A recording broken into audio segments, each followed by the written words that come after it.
Welcome to day 31 of the Seeker's Guide to Soul Contact. The course consists of 365 lessons designed to bring you closer to the realm of the soul, spirit, and your higher self. If you need to catch up on these lessons, we have the links all posted on my website at freeread.com. You should be able to find the link here. Now, the theme for the day is I will see beyond the physical. Here's an interesting quote from the movie Sherlock Holmes, starring Robert Downey Jr., which aired in 2009. They were visiting a guy named Lord Blackwood, and he says to them, Sherlock Holmes and his loyal dog, he says, "Tell me, doctor, as a medical man, have you enjoyed my work?" Watson responds, "Let me show you just how much I've enjoyed it," and he starts toward Blackwood. Sherlock interrupts, "Watson, don't." Holmes stops Watson a few feet from Lord Blackwood and then looks at Blackwood's hands. "Observe." Watson looks down to see there is an almost imperceptible thin glass needle with a sharp point less than a foot from where they stood. Watson looks amazed and he says, "How did you see that?" Holmes responds, "Because I was looking for it." And then he breaks the needle. Now, Watson had every bit the ability to see everything that Holmes could see, but he did not see it. Why? Well, because he was not looking for it. Holmes did see the deadly needle. Why? Because he was looking. There are many things that we could see with our physical eyes as well as our eyes of understanding if we were willing to look. If one does not look or is unwilling to look, he or she will not see. There are many things a seeker could see, but it has not occurred to him to look. The normal range of vision is just accepted as all there is, so why try to see more? The fact is, you can see more with both your physical as well as your spiritual eyes. I'm going to give you a couple exercises today that will increase your faith in seeing. Exercise 1. Sit back in your chair, look around your room, and find a light-colored background. A wall or ceiling is fine. If there's not one where you are, go to a room that has such a background with an even, solid, light color.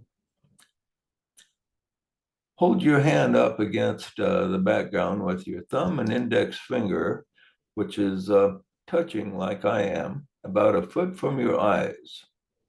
Hold your hand steady in the line of vision between you and the blank wall or ceiling.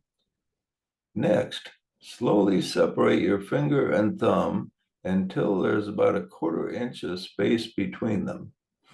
Just as you start to separate them, focus intently on the blank space between your finger and thumb. As you focus, now look at the blank space in between your finger and thumb. And as you focus, as you look at that space and tune out everything else, you will see a thin bluish film extending about 1 millimeter from your skin. So what you're seeing here is you're seeing the etheric double, the double of your physical body.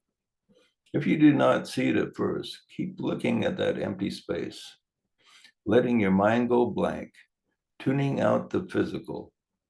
Most people will begin to see it after a minute or two. Etheric vision works best when you use the principle of not seeing that was covered in the last lesson.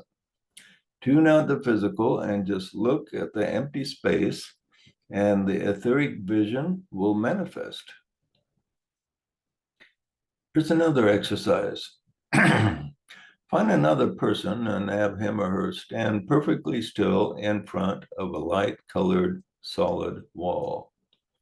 Stand or sit just a few feet away and stare intently at a single point on the person's forehead. Do not take your eyes off this point for at least a full minute. You must focus without deviation, and the subject must remain perfectly still. Then, after a minute has passed, have the person walk away, but your eyes must not follow. Continue to look at that same location in space. As you now look, you should see the after image impressed upon your eyes from the etheric body. Because you focused on the head, that will be most visible, but usually you will see the entire light body. If you're sensitive, you will see that the light varies in intensity in different parts of the body. If the person is ill or depressed, they will have dark patches in key places. If you have successfully accomplished these two exercises, and most do, then you have taken an important step. And what is that? It is that you have proven to yourself that the world's assumed limitations on seeing are not correct. You have just seen something that you're not supposed to be able to see that exists beyond the physical. And what does this tell you? It tells you that this may be the tip of the iceberg in new seeing. Maybe there are many other things to see that you have missed just because it did not occur to you to look. Well, indeed, there are many things. The assignment today is to ask yourself this question and reflect on the answer. What other things are there that I'm not seeing with both my physical and spiritual eyes? Can I bring more of the invisible into focus by using the principle of not seeing? And with this affirmation, by not seeing, I see.